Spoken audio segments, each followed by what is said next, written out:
Monsieur le conseiller régional, le délai d'envoi le même que celui qui est appliqué depuis au moins 2002, comme les services de la région l'ont observé et l'ont contrôlé. Quant au rapport, il se suffit à lui-même, la convocation se suffit à elle-même, comme nous l'avons fait le 9 juillet dernier pour remplacer Jean Grelier et Catherine Quéret, où la convocation était libellée exactement dans les mêmes thèmes. Il s'agit de la composition de la commission permanente dont je vais vous donner lecture.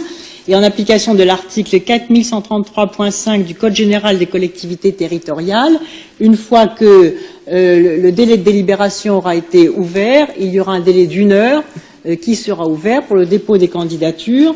Et ensuite, nous procéderons aux délibérations de la commission permanente et, dans une heure suivante, nous adopterons la nouvelle composition de la commission permanente. Donc, si vous le voulez bien, oui, attendez, on a commencé le premier point de l'ordre du jour, donc vous donnerez ensuite, parce que vous êtes un fin juriste, toutes les suites que vous voudrez donner, mais conformément aux pratiques et aux délais de délibération et de convocation tels qu'elles ont toujours été observés.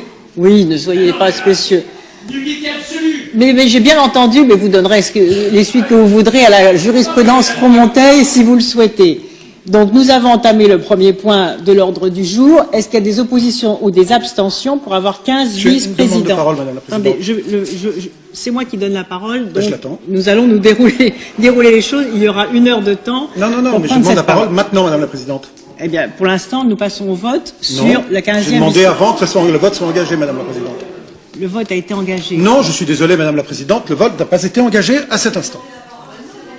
Il y a également Marie Legrand qui a demandé la parole.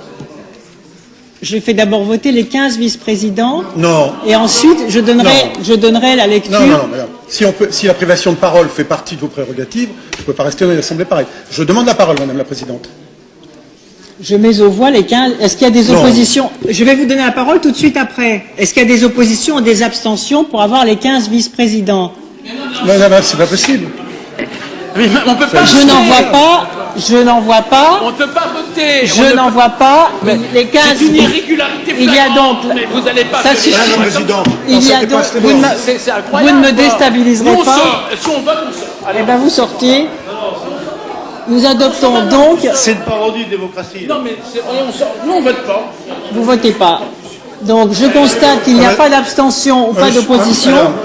Nous sommes dans une parodie absolue du fonctionnement démocratique d'une assemblée. Il est de votre responsabilité première de tenir une assemblée qui se tienne normalement et que son fonctionnement soit garanti. C'est votre rôle.